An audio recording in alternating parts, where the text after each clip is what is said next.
He called me a couch sitter in front of the board.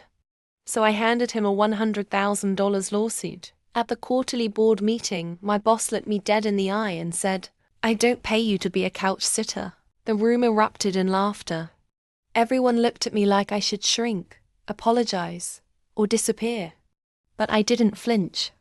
Because I knew something they didn't. The next time we met, he wasn't laughing. He was choking on a lawsuit worth $100,000 hand-delivered by my lawyers. I'm an analyst. Quiet. Focused.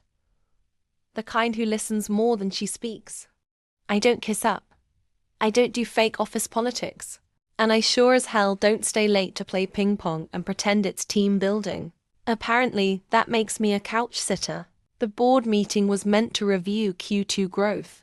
I had spent weeks building the data presentation numbers that actually saved the company from a multi-million-dollar bad investment. And yet, mid-presentation, my boss David leaned back, rolled his eyes, and said, "Why is she even here? I don't pay her to be a couch sitter." The board burst out laughing. I was the only woman in the room, and the youngest. I looked at David, smiled, and said, "Noted." But what no one knew was that for the last 6 months, I'd been documenting everything: his offhand sexist comments, the times he took credit for my work, the inappropriate jokes, the after-hours jokes in Slack, all of it. Logged, time-stamped, screen-recorded, witnesses noted. And I had quietly retained a discrimination and workplace harassment lawyer 3 months earlier. Because I knew this was coming. David thought he humiliated me in front of the board. What he didn't realize is that he just made my case airtight.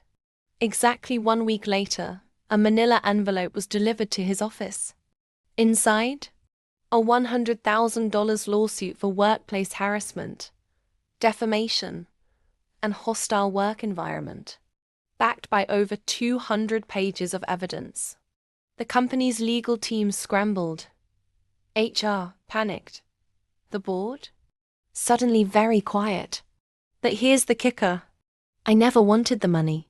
What I really wanted was the internal investigation.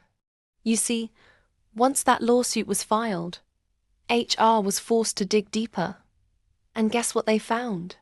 David had done this before twice. But both times, he paid off the victims with hush money and NDAs. This time, he picked the wrong couch sitter. By the end of the month, he was asked to resign for personal reasons. The board issued a public apology. I took my settlement, donated half to a Women in Tech foundation, and used the rest to launch my own firm. Now, companies hire me to train their leaders on how not to end up like David. Ever been humiliated at work? Called too sensitive, too soft, or just lucky to be in the room? Good.